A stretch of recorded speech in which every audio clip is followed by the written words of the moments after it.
আসসালামু আলাইকুম। আশা করি যে যেখানে আছেন সবাই ভালো আছেন, সুস্থ আছেন। আলহামদুলিল্লাহ, আল্লাহ পাকের রহমতে আমরাও ভালো আছি, সুস্থ আছি। তো যে হাওলাতেই থাকি না কেন, আল্লাহর দরবারে শুকরিয়া আদায় করতে হয়। এর জন্য যত খারাপ পরিস্থিতি থাকি না কেন, বলি ভালোই আছি। তো ব্লগটা শুরু করছিলাম ভোর রাত্রি থেকেই, রাত্রে 4টা বাজে। সবার খাওয়া দাওয়া শেষ। এটা হচ্ছে পরের দিন দুপুরবেলা। আজকে রান্নাবান্নার আয়োজন হচ্ছে কাঁচকলা দিয়ে, কই মাছ দিয়ে, টমাটোমের চাটনি, মিষ্টি কুমড়োর ভাজি।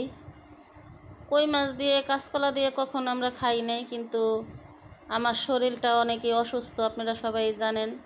আজকে অনেক দিন পরে আমি ভয়েস দিতেছি, কারণ আমি যে মোবাইলে ভয়েস দিব আমার এই শক্তিটুকু ছিল না, একটা কথা বলার শক্তিও ছিল না। আমি বিছানা থেকে উঠতে পারি না, এখনও আমি দাঁড়াইতে পারি না।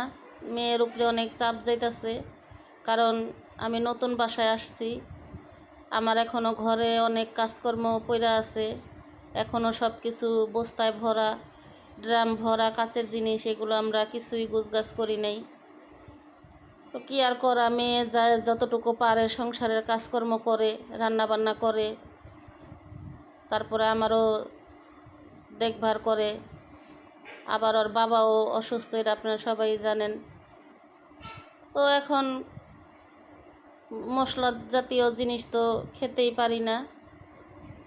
এই কদিন সাদা তরকারি রান্না করা হয়েছে, তো আজকে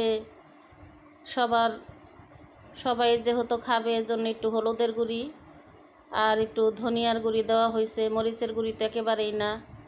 কারণ অতিরিক্ত জ্বরের কারণে সারাক্ষণে বমি হইতো আমার।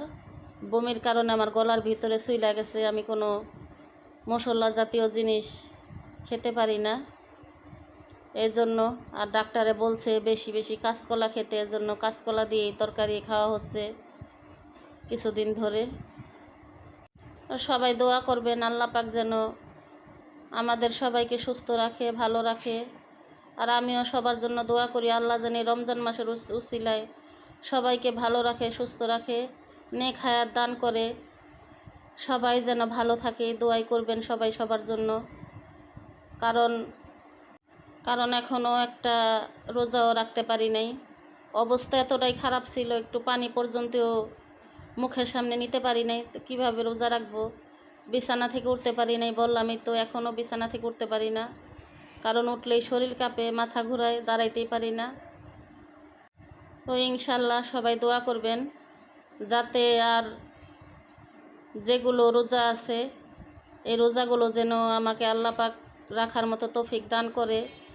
আর যেগুলো গেছে আট রমজান চলে গেছে, এই 8টা রোজাও রাখার মতো তৌফিক নিয়ে আল্লাহ পাক আমার দান করে। এই দোয়া আপনারা সবাই করবেন, কারণ আমি কখনো রমজান মাসে রোজা ভাঙ্গি না। আমি রোজার প্রস্তুতি আমার আগেই নেওয়া থাকে। আমি সবরাতেতে রোজা শুরু করি, একেবারে 6 রোজা দিয়ে আমার রোজা শেষ করি আমি। তো জানি না আল্লাহ পাক কী পরীক্ষা নিতে আছে, এবার আমি সব কিছুতে বঞ্চিত হলাম কেন, এটা একমাত্র আল্লাহ পাকই বলতে পারে, আমি জানি না। যাই হোক, এতটুকু জানি আল্লাহ পাক যখন যা করে ভালোর জন্য করে, কারণ এর চাইতে পরিস্থিতি খারাপও হইতে পারতো। কারণ পরিস্থিতি অনেক খারাপই ছিল, যেহেতু ডাক্তারে বলছে হাসপাতাল ভর্তি হইতে, আল্লাহ পাকের চাইতে সারাইছে। আলহামদুলিল্লাহ, আল্লাহ দরবারে লাখ লাখ শুকরিয়া। তো আমি ভয়েসটা দিতেছি, আমার খুব কষ্ট হইতাছে, কারণ মেয়ের উপরে অনেক চাপ পড়া যায়, মোবাইলে কাজ করা, সংসারে কাজ করা, খুবই চাপ পড়া যায়। এজন্য আমি বললাম দাও আমি আস্তে আস্তে দেই, কি আর করা। এখন মাগরিবের টাইম হয়ে গেছে, এখন আর 2 মিনিট পরে আজান দিবে, মাগরিবের আজান। সবাই ইফতারির জন্য এখানে বসছি, সবাই ইফতারি করার জন্য। এই যে আজকে ইফতারির আয়োজন আমাদের দই চিরা, আউগা মিঠাই, শরবত, খেজুর, এইগুলো দিয়ে আমাদের আজকে ইফতারি সম্পূর্ণ হবে। আমি অনেক অসুস্থতা নিয়ে বয়স দিতেছি, আমার কথা কাজে কোনো ভুল ত্রুটি হলে ক্ষমার দৃষ্টিতে দেখবেন। আর আমার ভিডিওটা দেখবেন সবাই, লাইক কমেন্ট শেয়ার করবেন, চ্যানেলটি সাবস্ক্রাইব করবেন। দেখতে থাকুন। এইখানে চিড়াগুলা আরও 10-15 মিনিট আগেই ভিজানো ছিল, তো ধুইয়া রাখা হয়েছে, কারণ ইফতারির টাইমে যখন খাওয়া হবে আগে চিরা তো আগেই ভিজায় রাখতে হয়, এজন্য আগেই ভিজায় রাখছে। মেয়ে ধুইয়া এগুলা করে রাখছে, ধুইয়া রাখছে। তো এখন আমরা সবাই অল্প অল্প করে নিতে আসি। তো এই তো এখন হচ্ছে রাতের বেলা। মেয়ে ওর বাবারে ভাত দিল, ওর বাবা এখন খাওয়া দাওয়া করবে। তো আমার আজকের ভিডিওটা আপনাদের কাছে কেমন লাগলো কমেন্টে জানাবেন। সবাই ভালো থাকবেন, সুস্থ থাকবেন। আজকের মতো এই পর্যন্তই। আল্লাহ হাফেজ।